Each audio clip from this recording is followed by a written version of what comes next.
नमस्कार। मैं मुकेश कुमार। मुंशी प्रेमचंद जी की एक फेमस कविता है, सॉरी लाइन है कि सिर्फ उसको अपनी संपत्ति समझो जिसको तुमने अपने परिश्रम से कमाया है। तो चलिए आज हम अपना परिश्रम ही वापस शुरू करते हैं। पिछले दो वीडियो में हमने देखा था कि सेठ समुच्चय की परिभाषा और समुच्चय के प्रकार के बारे में हमने पढ़ा था। अब हम अपने इस वीडियो में पढ़ेंगे कि किसी समुच्चय का है वो उपसमुच्चय कौन सा होता है, उपसमुच्चय को हम परिभाषित कैसे करते हैं और उपसमुच्चय से हम पावर ऑफ सेट घात समुच्चय हम कैसे प्राप्त करते हैं, घात समुच्चय कौन कौन से होते हैं, ये सारे पॉइंट्स हैं वो हम इस वीडियो में पढ़ेंगे। तो उपसमुच्चय आज हम पढ़ेंगे क्या, उपसमुच्चय।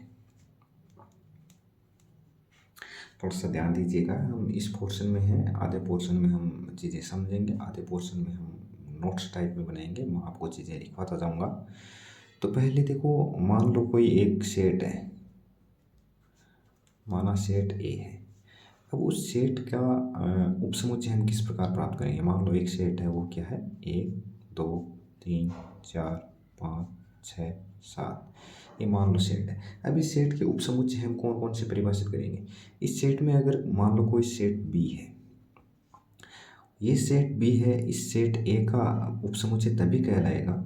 मान लो इस सेट में क्या है, 2 3 7 ये एलिमेंट है, तो ये सेट बी है, वो इस सेट ए का उपसमुच्चय तभी कहलाएगा जब बी के सारे अवयव हैं वो किस में उपस्थित हो, ए में।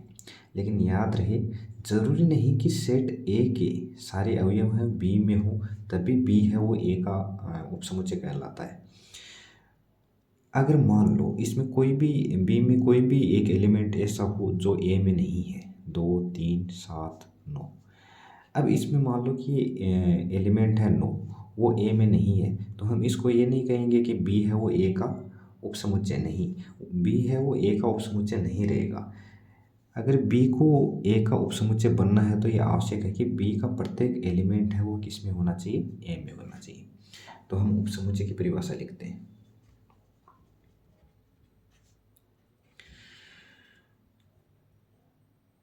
यदि किसी समुच्चय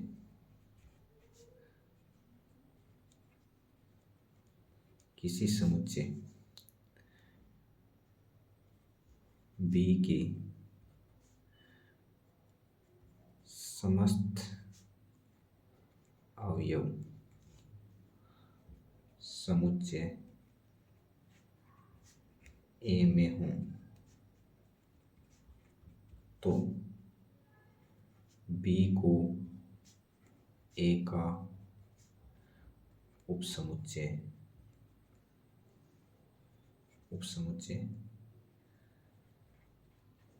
कहते हैं। और इसको हम किस प्रकार दर्शाते हैं, अगर बी है वो ए का उपसमुच्चय है तो हम इसको इस प्रकार लिखेंगे, बी और ये सी सा लिखेंगे और इसके नीचे एक इक्वल का चिन्ह लगाएंगे और ये लिखेंगे बी इज सबसेट ऑफ ए। निरूपण है वो हम इस प्रकार करेंगे, बी इज सबसेट ऑफ ए। अब मान लो कि आपके पास में बी है वो ए का सबसेट है, लेकिन अगर कहीं दिया हो, चिन्हों का ध्यान रखना कि ए बी का है या बी ए का है। अगर कहीं दिया हो कि ए कोमा बी का उपसमुच्चय है, ए कोमा बी का उपसमुच्चय है, तो आपको किस प्रकार लिखना है, A is subset of B. तो परिभाषा में हमने लिखा कि यदि किसी समुच्चय बी के समस्त अवयव समुच्चय ए में हों तो बी को ए का उपसमुच्चय कहते हैं। अगर गणितीय रूप में बात करें या इसका विरोधाभासी रूप लें, गणितीय रूप माना बी इज सबसेट ऑफ ए, तब हमारे पास में क्या आएगा, यदि A is element of B तब ए इज ऑल्सो एलिमेंट ऑफ ए। यह हमेशा और हमेशा सत्य होगा अगर ऐसा हो। अगर ऐसा नहीं है, कि मान लो अगर ऐसा नहीं है कि A is element of B है लेकिन A is not element of A है, तब हम ये कहेंगे कि B is not subset of A, यानी उस स्थिति में है वो बी है वो ए का सबसेट नहीं रहेगा। तो पहली बात क्या ध्यान में रखनी है कि बी है वो ए का सबसेट तभी होगा जब बी के सारे एलिमेंट हैं वो किस में हो, ए में हो। तो हम कहेंगे बी है वो ए का सबसेट होगा। अगर बी के सारे एलिमेंट, जैसे इसमें 9 है, सेकंड इसको B1 ले लेते हैं, इसको B2 ले लेते हैं। तो इसमें B1 है इस सबसेट ऑफ ए है और B2 है it's not subset of A है। अगर कोई भी एक एलिमेंट है वो ए में नहीं हो तो उस स्थिति में अपने पास में क्या आएगा कि वो B2 है वो ए का सबसेट नहीं रहेगा। अब हम उपसमुच्चय है, उपसमुच्चय को दो प्रकार से उपसमुच्चय के दो प्रकार होते हैं उपसमुच्चय के प्रकार। एक तो होता है उचित उपसमुच्चय,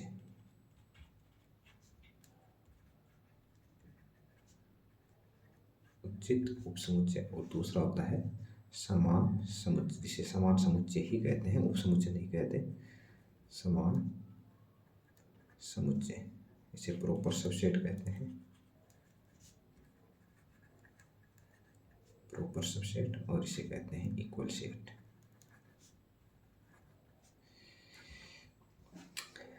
इसका निरूपण है वो हम इस प्रकार करते हैं, बी इज सबसेट ऑफ ए, और इसका निरूपण है वो बी इज इक्वल टू ए। हमने कुछ नहीं किया है, हमने इतना ही किया है कि ये जो चिन्ह है इसको हमने दो भागों में तोड़ दिया है। B is subset of A है, इसको हमने दो भागों में तोड़ दिया है, किस किस में, एक तो बी इज सबसेट ऑफ ए और एक बी इज इक्वल टू ए। अब इसका हम मतलब समझेंगे। मान लो कि कोई भी समुच्चय है वो ए, मान लो ए समुच्चय है, इसमें 1 2 3 4 ये एलिमेंट है, और अपने पास में एक समुच्चय है B1 और एक समुच्चय है B2। अगर B1 अपने पास में 1 3 4 और B2 अपने पास में है 1 2 3 4, यानी कि अगर किसी समुच्चय के सारे एलिमेंट हैं, मान लो कि ये B2 है, इसके सारे एलिमेंट हैं वो समान है समुच्चय ए के, तो हम इन दोनों को कहेंगे क्या, इक्वल सेट। ये हमने पिछले वीडियो में पढ़ा था कि समान समुच्चय क्या है, सेम परिभाषा वही है। लेकिन हम प्रॉपर सबसेट या उचित उपसमुच्चय किसको कहते हैं कि मान लो कि अगर ये B1 है वो ए का उपसमुच्चय है, परंतु ए में कोई ना कोई एक एलिमेंट, एटलीस्ट एक एलिमेंट ऐसा हो जो B1 में नहीं हो। जैसे कि इसमें 2 है वो B1 में नहीं है, कोई भी मान लो 3 भी नहीं हो, इसमें 2 हो लेकिन 3 नहीं हो, कोई भी एक ऐसा एलिमेंट छोड़ दो जो ए में है लेकिन B1 में नहीं है, तो उस स्थिति में हम उसको क्या कहेंगे, उसका प्रॉपर सबसेट कहेंगे, ए का प्रॉपर सबसेट कहेंगे B1 को। ठीक है, तो ये तो हमने समुच्चय की परिभाषा पढ़ ली और उसका निरूपण पढ़ लिया और उचित समुच्चय के प्रकार पढ़ लिए। अब हम नेक्स्ट पॉइंट पे चलते हैं कि घात समुच्चय। घात समुच्चय किसे कहते हैं, पावर ऑफ ए सेट। इसे हम समझ लेते हैं। मान लो अपने पास में कोई सेट है A is equal to A B C D.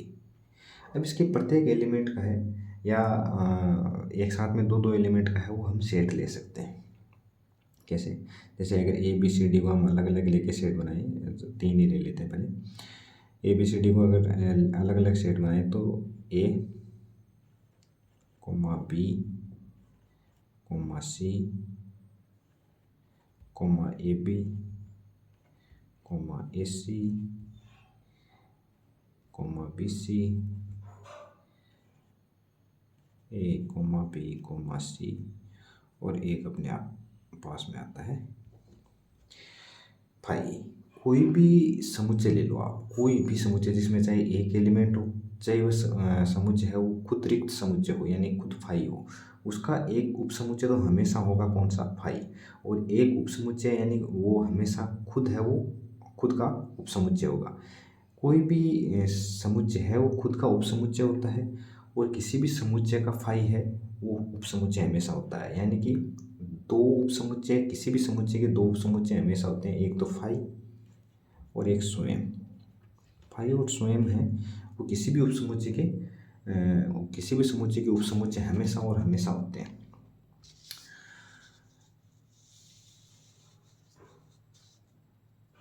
कोई भी समुच्चय ले लो चाहे उसमें।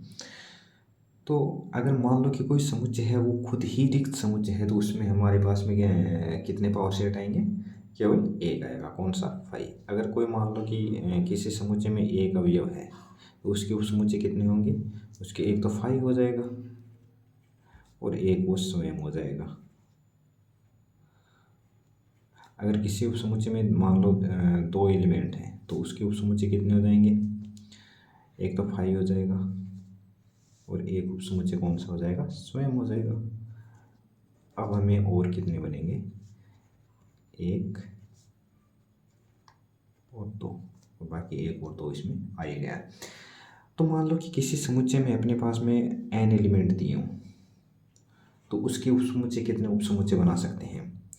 तो उसके हम जैसे इसमें एक है तो इसके उपसमुच्चय कितने बने? दो। इसमें एक भी एलिमेंट नहीं है तो उसका उपसमुच्चय कितना बना? एक। इसमें कितने एलिमेंट है? दो, तो इसके उपसमुच्चय कितने बने? एक, दो, तीन, चार। इसी प्रकार से अगर तीन एलिमेंट लेंगे तो उसके उपसमुच्चय कितने बनेंगे? आठ। तो इसका अपने पास में डायरेक्ट सूत्र रहता है कि अगर किसी समुच्चय में n एलिमेंट हो तो उसके उपसमुच्चय की संख्या कितनी होगी? 2n। तो हम परिभाषा लिखते हैं घात समुच्चय की कि यदि किसी समुच्चय में n अवयव, यदि किसी समुच्चय में n अवयव हों तो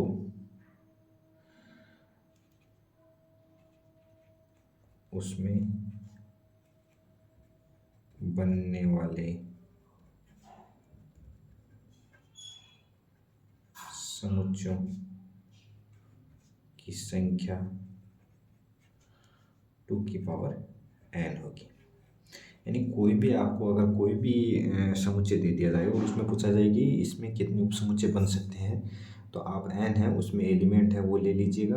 जैसे अगर मैं ये आपको बोलूँ कि 1 2 3 4 5 6 7, इस समुच्चय के कितने उपसमुच्चय बन सकते हैं, तो आप सीधा क्या बोलोगे कि इसमें कितने अवयव हैं? 1 2 3 4 5 6 7 अवयव हैं, तो 2 की घात 7 है वो इसके उपसमुच्चय बनेंगे। अब घात समुच्चय की परिभाषा क्या है? घात समुच्चय की परिभाषा क्या है? किसी समुच्चय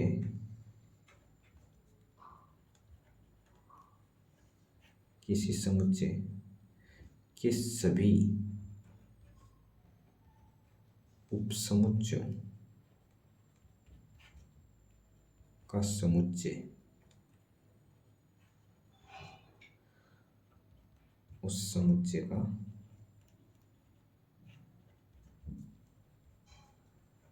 घात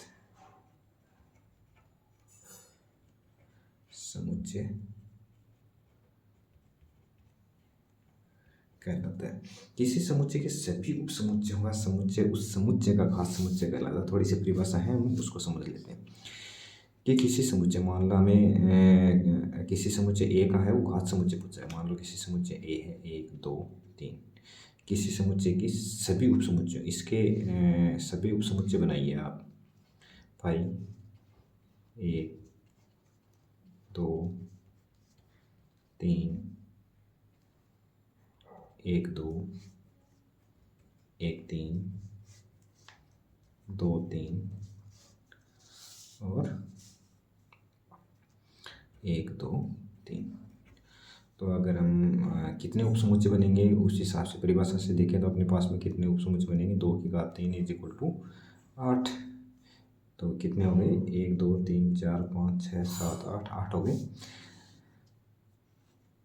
ए के हैं वो कितने, कौन कौन से समुच्चय हो गए? किसी समुच्चय ए के सभी उपसमुच्चय का समुच्चय, अगर हम इन सभी उपसमुच्चयों का समुच्चय बनाना चाहें तो अपने पास में क्या बनेगा? ये मजले कोष्ठक में इन सभी को बंद कर देते हैं तो अपने पास में अब क्या हो गया? ये है वो इस समुच्चय, ये पावर सेट अपने पास में आ गया। Power set A is equal to 5 मजला कोष्ठक 1 2 1 2 3। तो इस स्थिति में पावर ऑफ सेट के एलिमेंट हो गए, फाई है, ये इसका उपसमुच्चय ये है, ये इसका एलिमेंट हो गया, ना कि उपसमुच्चय नहीं रहा, ये पावर सेट ऑफ ए है, इसका क्या हो गया, उपसमुच्चय, सॉरी अवयव हो गया, एलिमेंट हो गया। ठीक है, तो हमने पावर सेट की परिभाषा पढ़ ली, किसी समुच्चय के सभी उपसमुच्चयों का समुच्चय उस समुच्चय का घात समुच्चय कहलाता है। और इसका निरूपण है, इसका निरूपण है वो पावर सेट ऑफ ए। अगर यहाँ पे मान लो किसी आपको सिंबल दे दिया हो कि समुच्चय बी का घात समुच्चय बनाइए, तो आपको यहाँ पे क्या लिख देंगे हम, ए की जगह बी लिख देंगे पावर सेट ऑफ बी घात समुच्चय। तो हमने आज क्या पढ़ा, उपसमुच्चय, उपसमुच्चय की परिभाषा, उसको निरूपित कैसे करते हैं, उसके कितने प्रकार हैं, उचित उपसमुच्चय और समान समुच्चय। उसके बाद में हमने पढ़ा घात समुच्चय। अब अपने पास में एक थोड़ा सा छोटा सा और पॉइंट रह जाता है, क्या, सार्वत्रिक समुच्चय। अपने पास में रह जाता है सार्वत्रिक समुच्चय। सार्वत्रिक समुच्चय क्या होता है, जैसे मान लो कि आपको 3-4 सेट दे दिए, ए बी सी डी दे दिया, ए बी सी डी 3 समुच्चय दे दिए, और उनमें से पूछ लिया कि इन तीनों समुच्चय हैं, इनका सार्वत्रिक समुच्चय क्या होगा। ए बी सी डी है, ये चलो मैं आपको दे देता हूँ, A is equal to 1 3, B is equal to 2 4, C is equal to 1 3 7, D is equal to 1 6 9 10। और इनका पूछ लिया कि ए बी सी डी का है वो सार्वत्रिक समुच्चय क्या होगा। तो हमें क्या करना है, जो प्रत्येक समुच्चय में जो एलिमेंट है उन सभी को सार्वत्रिक समुच्चय में लिख देंगे। इसका निरूपण है वो यू से करते हैं, यूनिवर्सल सेट निरूपण है वो यू से करते हैं। यू इज इक्वल टू अपने को क्या करना है, इसमें क्या क्या है, अवयव है 1 3, बी में क्या है 2 4, सी में क्या है 1 3 7। लेकिन समुच्चय में हमें करना क्या है, उसको कोई भी एलिमेंट है उसको पुनरावृत नहीं करना है। तो 1 और 3 इसमें आ गए ए से, और बचा क्या है 7। डी में कौन कौन से हैं 1 6 9 10, लेकिन ए उसमें आ गया है, बाकी बचे 6 9 10। तो यूनिवर्सल सेट क्या होता है कि उसमें सारे अवयव के सभी समुच्चयों के सारे एलिमेंट उसमें समाहित हो जाते हैं। जैसे अगर मान लो कि आपको पूछे कि भारत की जनसंख्या अगर हमें कोई समुच्चय लेना हो, तो उसका भारत में निवास करने वाले या भारत में विचरण करने वाले जानवरों का समुच्चय लेना हो, समुच्चय है, और उसका हमें सार्वत्रिक समुच्चय प्राप्त करना हो, तो हम सार्वत्रिक समुच्चय किस प्रकार लेंगे उसका, कि पूरे विश्व में रहने वाले सभी जानवरों का समुच्चय है वो भारत में रहने वाले जानवरों के समुच्चय का सार्वत्रिक समुच्चय है। अगर मैं आपको कहूँ कि अगर आप कक्षा 11 के सभी विद्यार्थियों का समुच्चय है, अगर कक्षा 11 के सभी विद्यार्थियों का समुच्चय है, एक कक्षा 10 के सभी विद्यार्थियों का समुच्चय है, अगर हमें इनका सभी का सार्वत्रिक समुच्चय प्राप्त करना हो, तो आप जिस विद्यालय में पढ़ रहे हो उस विद्यालय में पढ़ने वाले सभी बच्चों का क्या हो जाएगा, सभी बच्चों का समुच्चय है वो सार्वत्रिक समुच्चय हो जाएगा। चाहे कक्षा 10 के लिए हो, 10 के बच्चों के समुच्चय के लिए हो, चाहे कक्षा 11 के बच्चों का समुच्चय के लिए सार्वत्रिक समुच्चय हो, चाहे कक्षा 9 के बच्चों का समुच्चय के लिए सार्वत्रिक समुच्चय, उस सभी का उनमें इंक्लूड हो जाएगा। तो अगर इसकी हम परिभाषा लिखें, किन्हीं भी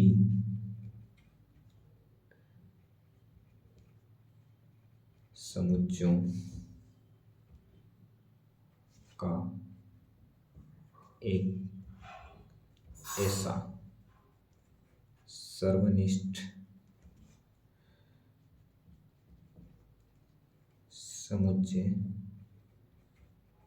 जिसमें सभी समुच्चयों के सभी अवयव विद्यमान हैं, ऐसा समुच्चय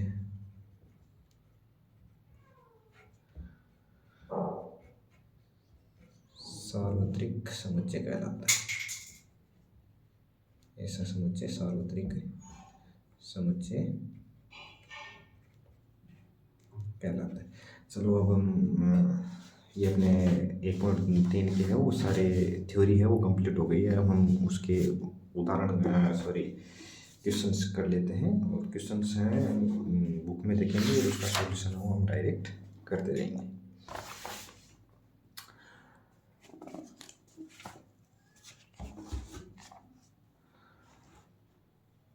अगर पहले क्वेश्चन की बात करें तो इसमें क्या दिया है, रिक्त स्थानों में प्रतीक ये प्रॉपर सबसेट वाला दिया है। और इसको इधर रख के समझेंगे, इधर आप देखते जाइएगा, दिख रहा है। चलो यार रख लेते हैं, यहाँ पे दिख रहा होगा। मैंने पहले ही समझाया था आपको कि अगर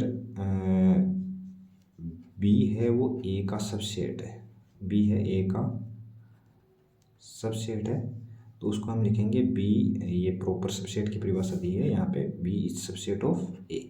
और अगर बी है ए का सबसेट, ए का सबसेट नहीं है, तो इसको हम लिखेंगे B is not subset of A. हमें पहले में कुछ नहीं करना है, हमें यही पता लगाना है कि ये जो ये पहले वाला दिया है वो इस सेकंड वाले का सबसेट है या नहीं, इतना लिखना है हमें। और सबसेट की हमने परिभाषा बताई थी कि अगर ये सबसेट है इसका, तो इसके सारे एलिमेंट हैं वो किस में होने चाहिए, इसमें होने चाहिए। हमें इतना ही देखना है कि पहले वाले के सभी अवयव हों दूसरे में है या नहीं। अगर पहले वाले की का कोई भी एक भी अवयव है वो दूसरे में नहीं है, तो हमें ये वाला चिन्ह लगाना है। और अगर सभी अवयव हैं तो हमें कौन सा चिन्ह लगाना है, ये वाला चिन्ह लगाना है। तो पहले के पहले में देखते हैं हम 2 3 4, 1 2 3 4 5। तो क्या इसमें ये सारे अवयव हैं, 2 3 4 हैं। तो पहले के पहले में अपना आएगा कि ये सबसेट है। दूसरे में क्या आएगा, ए बी सी डी। देखना कि इसके सारे अवयव इसमें हैं कि नहीं, ए नहीं है, तो पहली बात तो यहीं पे कैंसिल कर देते हैं। लेकिन फिर भी आगे देखते हैं, बी और सी तो है, लेकिन इससे कोई फर्क नहीं पड़ता। अगर एक भी एलिमेंट बाहर हो गया तो वो अपना चिन्ह कौन सा आएगा, ये कि not is subset of B या ए। थर्ड की अगर ये रोस्टर फॉर्म में दिया है, रोस्टर फॉर्म समुच्चय निर्माण विधि में दिया है। और मैंने 1.1 में बताया था समुच्चय निर्माण विधि को रोस्टर फॉर्म में कैसे लिखते हैं और रोस्टर फॉर्म को समुच्चय निर्माण विधि में कैसे लिखते हैं। तो हम पहले इनको क्या करेंगे, रोस्टर फॉर्म में लिखेंगे, उसके बाद में पता लगाएंगे कि इसमें या डायरेक्ट भी, कई बार डायरेक्ट भी पता चल जाता है कि इसका उपसमुच्चय है या नहीं है। तो अगर डायरेक्ट पता लगे तो हम डायरेक्ट पता लगाने की कोशिश करेंगे, और नहीं लगे तो हम रोस्टर फॉर्म बनाएंगे, उसके बाद में हम उसका पता लगाएंगे। क्या लिखा है, एक्स सच दैट एक्स आपके विद्यालय की कक्षा 11 का एक विद्यार्थी है। कोई भी आप मान लो, आपका कोई भी एक विद्यार्थी है, आपकी कक्षा का कोई भी एक विद्यार्थी है। और दूसरा समुच्चय क्या दिया है, एक्स सच दैट एक्स आपके विद्यालय का एक विद्यार्थी है। क्या आप आपके कक्षा के, क्या आप मान लो आप कक्षा 11 में हो, आप कक्षा 11 का एक विद्यार्थी हो, तो क्या आप अपने विद्यालय के विद्यार्थी नहीं हो? एब्सोल्युटली आप अपने विद्यालय के, आपकी कक्षा के सारे विद्यार्थी हैं वो आपके विद्यालय के विद्यार्थी भी हैं। इसलिए अगर एक की जगह सभी कक्षा 11 के विद्यार्थी दिए हुए होते तो भी इसमें क्या आता, ये सबसेट होता। ठीक है, और अब हम अगले की बात करते हैं। इसमें फर्स्ट में है वो चौथा, इसमें दिया है एक्स सच दैट एक्स किसी समतल में स्थित एक वृत्त है। मान लो अपने पास में ये समतल है और एक्स वाई में कोई भी एक समतल में एक स्थित वृत्त है। और दूसरा क्या दिया है, एक्स सच दैट अक्स एक समान समतल में वृत्त है। अक्स किसी समतल में, ये अक्स है, ये पहले में क्या है, ये वृत्त है, वो ये अक्स वाई तल में भी हो सकता है, वाई जेड तल में भी हो सकता है, एक्स जेड तल में भी हो सकता है। और त्रिज्या है वो उसकी 1 2 3 4 5 6 7 8 कुछ भी हो सकती है। लेकिन दूसरे में एक हमें क्या डिफाइन कर दिया है कि एक्स सच दैट एक्स एक समान समतल में वृत्त है। एक समान, या तो एक्स वाई में होगा या वाई जेड में होगा या एक्स जेड में होगा, लेकिन एक समान में होगा। और उसकी त्रिज्या क्या करती, फिक्स करती, एक आर क्या करती, फिक्स करती उसकी। तो क्या ये इसका उपसमुच्चय होगा? अब मान लो मैं ये बोल दूं कि ये इसमें भाई इसमें त्रिज्या 2 का ले सकते हैं हम वृत्त, 2 सेंटीमीटर का वृत्त ले सकते हैं, तो क्या ये इसमें विद्यमान होगा? नहीं। इसमें केवल और केवल वही आएगा एक समान समतल वृत्त में हो और उसकी इकाई हो एक हो, वही ये सारे वृत्त हैं वो इसमें आएंगे, बाकी इसमें सभी नहीं आएंगे। तो इसका मतलब इसमें चौथे में क्या आ जाएगा? ये नोट सबसेट ऑफ बी आ जाएगा। पांचवें में क्या है? एक्स सच दैट एक्स किसी समतल में स्थित एक त्रिभुज है। ये तो कोई कॉम्बिनेशन ही नहीं रहा। एक्स किसी समतल में स्थित एक आयत है, ये त्रिभुज है, ये आयत है, इंक्लूड ही नहीं होगा, ये नोट सबसेट ऑफ दिस आ जाएगा। एक्स सच दैट एक्स किसी समतल में स्थित है, एक्स सच दैट एक्स किसी समतल में स्थित एक समबाहु त्रिभुज है, किसी समतल में स्थित एक त्रिभुज है, ये सबसेट आएगा। क्यों आएगा? क्योंकि कोई भी आप समतल ले लो, उसमें सभी त्रिभुज में है वो समबाहु त्रिभुज इंक्लूड रहता है। तो इसमें क्या रहेगा? किसी समतल में स्थित एक त्रिभुज है और किसी समतल में स्थित एक समबाहु त्रिभुज है, तो ये सबसेट रहेगा। एक्स एक पूर्णांक है और एक्स एक समप्राप्त संख्या। अगर पूर्णांक की बात करें तो हम 0 1 2 3 4 5 6 7 8 9 10, और एक्स एक समप्राप्त संख्या 2 4 6, तो इसमें तो ये इंक्लूड हो जाएगा। तो ये सातवें में क्या आ जाएगा अपने पास में? ये सबसेट आ जाएगा।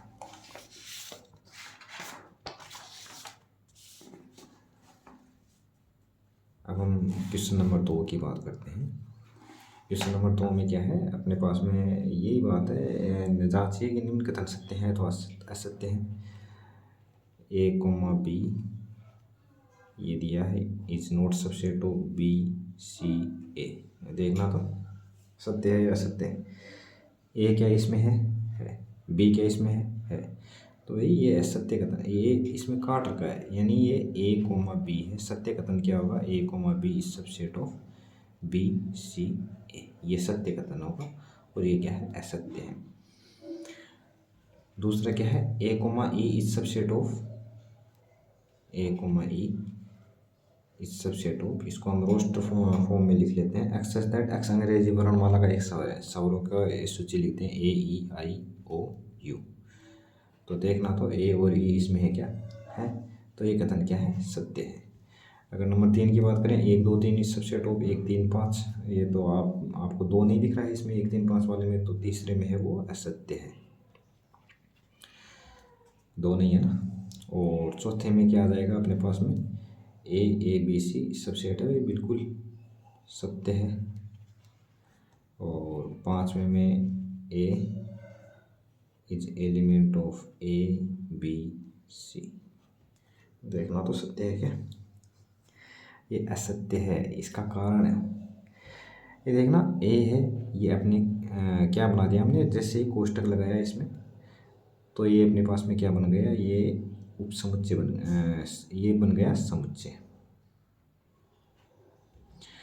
और इसका जो एलिमेंट ए है वो इसमें इस समुच्चय में है, तो इसको हम क्या कहेंगे? ये मान लो इसको हम ए समुच्चय कहेंगे और ये मान लो हम बी समुच्चय कहेंगे, तो ए इज सबसेट ऑफ बी कहेंगे।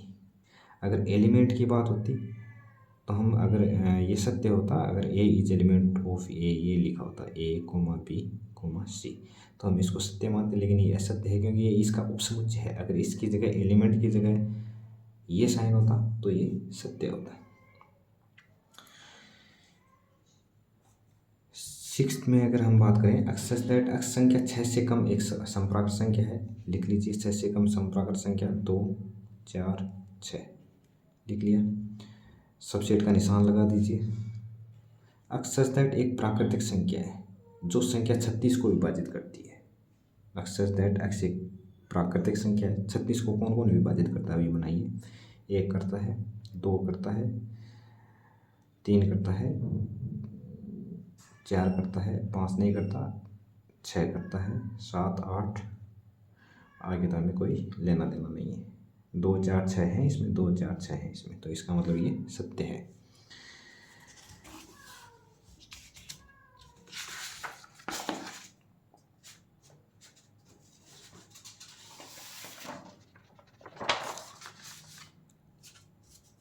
तीसरे उदाहरण तीसरे क्वेश्चन की हम बात करते हैं।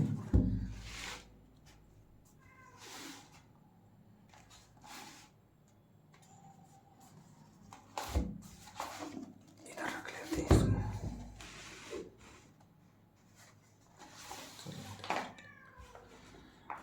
तीसरा है, मान लीजिए ए इज इक्वल टू, अपने पास में क्या दिया है, ये दिया है, कोई सेट दिया है, ए इज इक्वल टू 1 2 3 4 और 5। निम्न में से कौन सा कथन सही नहीं है और क्यों नहीं है, इसको देखना भाई। अगर मैं ए के अवयव लिखूं, सभी ए के सभी एलिमेंट लिखूं, तो मैं इस प्रकार लिखूंगा 1 2 3 4 5 इज एलिमेंट ऑफ ए। अगर मैं ए के सभी उप समुच्चय लिखूं, अगर सेट बनाना हो मुझे, तो मैं इस प्रकार बनाऊंगा 1 इस सबसेट ऑफ ए, 2 इस सबसेट ऑफ ए, 3 4 इस सबसेट ऑफ ए। ये थोड़ा सा आपको कंफ्यूज रहेगा, तो इसी में रहेगा कि जो अगर मजले ब्रैकेट के अंदर में भी अगर मजला ब्रैकेट हो तो वो उसका एलिमेंट माना जाएगा। जैसे कि हमने पावर सेट में किया था। जैसे ए का अगर हम पावर सेट बनाएं, जैसे अगर अपने पास में ए है 1 2 है, तो इसका पावर सेट क्या बनाएगा, पावर सेट बनेगा 5 1 2 1 2, ये इसका पावर सेट बनेगा। तो ये मजले ब्रैकेट में होता है, ये भी इसके एलिमेंट है। तो ये 3 और 4 है। अगर इसको सबसेट बनाना हो तो हमें इसका क्या करना पड़ेगा, डबल मजला ब्रैकेट करना पड़ेगा। और ये अगर सिंगल मजले ब्रैकेट में है तो इसका एलिमेंट रहेगा। बाकी इसमें कुछ नहीं है। इसमें ये दिया है 3 और 4 का सबसेट है ए का, नहीं 3 और 4 एलिमेंट है ए का। सबसेट कब बनेगा, जब इसमें क्या होगा, एक मजला ब्रैकेट और लगा देंगे, तब इसका सबसेट बनेगा। जैसे इसमें कहीं किया गया है क्या, 3 और 4, ये गलत है, ये सही है, और ये भी सही है। ये देखो डबल मजला ब्रैकेट बनाने के बाद में इसमें सबसेट बनाया है, ये एलिमेंट ही रहेगा। ये असत्य है, हमें सत्य और असत्य में छांटना है। और क्यों छांटना है इसका स्पष्टीकरण देना है। 3 और 4 है सबसेट है, नहीं है, क्योंकि इसका ये एलिमेंट है। अगर डबल मजला ब्रैकेट लगा देंगे तो इसका सबसेट बनेगा, जैसे कि इसमें किया है। दूसरा है वो सत्य है, तीसरा है वो क्या सत्य है, और चौथा है वो सत्य है। पांचवा, अगर मजला ब्रैकेट होता तो ये सबसेट होता, नहीं तो ये एलिमेंट है। और छठा, ये बिल्कुल ये सही है, 1 2 5 है, वो सबसेट है। 1 2 5 है, एलिमेंट नहीं है, मजला ब्रैकेट लगा दिया, सबसेट हो गया, एलिमेंट नहीं है। ये देखो 1 2 3, ये वापस आपसे गलती करवाएगा। 3 है, 3 के साथ में ये एलिमेंट, ये देखना, ये तीसरे का मैं बता रहा हूँ आपको, छठा, तीसरे का आठवां बता रहा हूँ। इसमें आपको क्या करना है, आपसे ये बोला है 1 2 3 सबसेट ऑफ ए, ये सही नहीं है। क्यों नहीं है कि 3 और 4 तो एक एलिमेंट है साथ में। अगर ये दिया होता 1 2 3 4, ये ब्रैकेट 1, ये ब्रैकेट 1, और फिर ये दिया होता सबसेट ऑफ ए, तो ये क्या होता, सत्य होता। अब ये सत्य क्यों है, ये एलिमेंट नहीं है। ये 3 और 4 तो सम्मिलित रूप से एलिमेंट है, इसको हम सबसेट नहीं बना सकते। 5, अब दूसरी बात, ये वापस 5 is element of A, 5 is element of A नहीं है, 5 सबसेट है, 5 इज सबसेट ऑफ ए है। कहीं दिया होगा ये सत्य है, ये सत्य है, और ये भी सत्य होता है। अच्छा, 5 को तो आप 5 डायरेक्ट लिखो या मतलब ब्रैकेट लगा के लिखो, ये दोनों सत्य होते हैं। ये और ये भी सत्य है, ये असत्य है। चौथे में निम्न समुच्चय की सभी उपसमुच्चय लिखिए। चौथे में तो उपसमुच्चय मैंने आपको लिखना सिखाया ही है। अगर कोई भी एलिमेंट दिया हो तो इसके उपसमुच्चय 5 तो हमेशा और हमेशा इसका उपसमुच्चय होगा, और स्वयं इसका उपसमुच्चय होगा।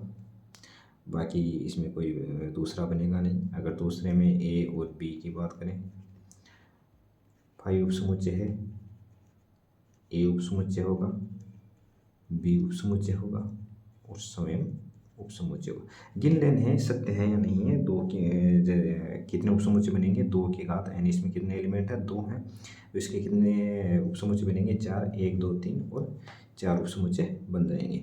इसी प्रकार इसके 8 उपसमुच्चय बन जाएंगे और इसका एक ही उपसमुच्चय बनेगा जो स्वयं फाई है।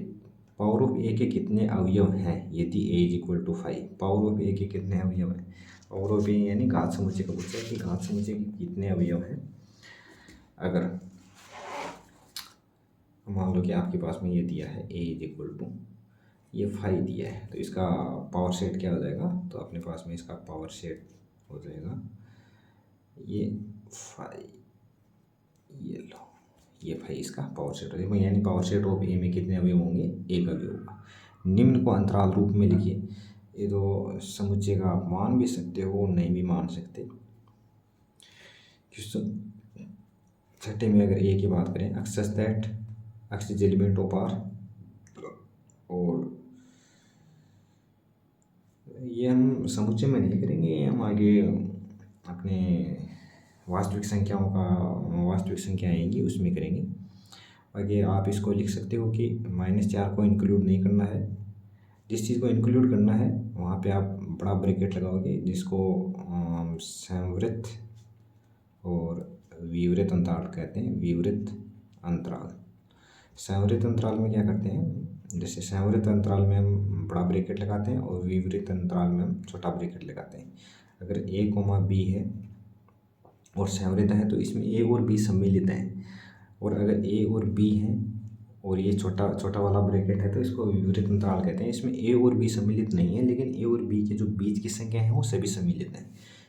जैसे इसमें क्या करना है, -4 और -6 ये बराबर है, तो -4 को हमें नहीं लेना है, तो -4 को हम इस प्रकार लिखेंगे, नहीं लेना है, और 6 को लेना है तो हम 6 को इस प्रकार लिख देंगे। इसी प्रकार -12 को भी नहीं लेना है और -10 को भी नहीं लेना है, इनके बीच की संख्याओं को लेना है, तो अपने पास में क्या आएगा, -12, -10। इसी प्रकार 0 को लेना है लेकिन 7 को नहीं लेना है, तो हम क्या लिखेंगे, 0, 7। और चौथे में क्या करना है, एक्सेस that x is element of R, 3 को भी लेना हो और 4 को भी लेना है, तो हम क्या लिखेंगे, 3 और 4। सातवें में इसका उल्टा लिख दिया है, जैसे मैं एक का करके बता देता हूँ। अगर हम इसको रोस्ट समुच्चय निर्माण मेथड में लिखें तो ए इज इक्वल टू, सातवें का दूसरा बता रहा हूँ मैं, ए इज इक्वल टू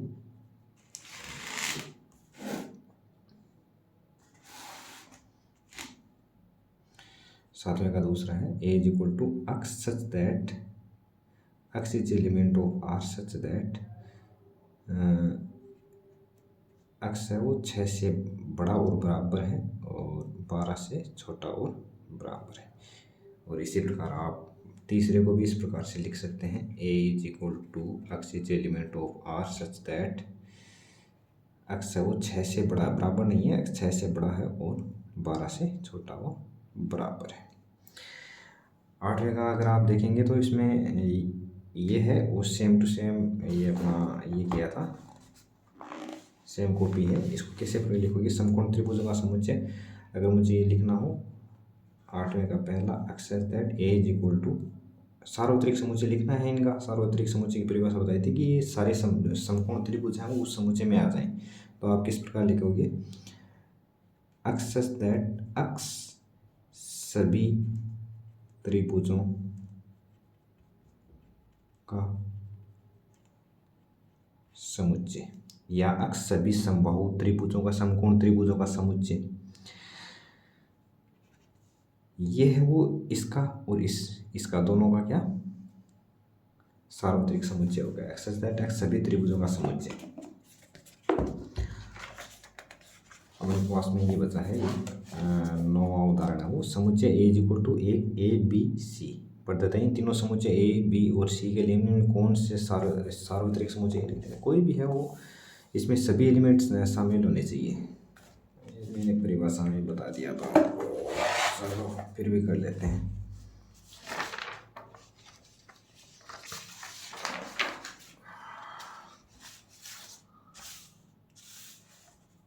ये समुच्चय ए है, ए में कौन कौन से हैं, ए में 1 3 5 बी में 2 4 6, सी में 0 2 4 6 8। इनका सार्वत्रिक समुच्चय बनाना है, तो हमें सार्वत्रिक समुच्चय बनाने के लिए हमें क्या करना पड़ेगा, 1 3 और 5 लिख दिया इसमें, 1 3 5 लिख दिया। इसका 2 4 6 लिख दिया, 2 4 6 लिख दिया। इसका 0 लिख दिया, 2 इसमें आ गया, 4 भी आ गया, 6 भी आ गया, 8 भी आ गया। इससे कोई मिलता जुलता है क्या, देख लेना। 8, ये तो सार्वत्रिक समुच्चय नहीं होगा, ये भी नहीं होगा। 0 1 2 3 4 5 6 7 8 9 10, 0 1 2 3 4 5 6 7 8 9 10। इसमें 0 नहीं, ये सार्वत्रिक समुच्चय हो जाएगा। 9वीं में तीसरा वो सार्वत्रिक समुच्चय हो जाएगा। तो इसको समाप्त करते हैं हम आज यहीं तक, और अगले में हम पढ़ेंगे 1.4, जिसमें ये आपको दिख रहा होगा वेन आरेख है, समुच्चय पर संक्रियाएं पढ़ेंगे। एक्चुअली यूनियन और इंटरसेक्शन वाला पढ़ेंगे, और समुच्चयों का अंतर है वो भी पढ़ेंगे। थैंक यू, धन्यवाद।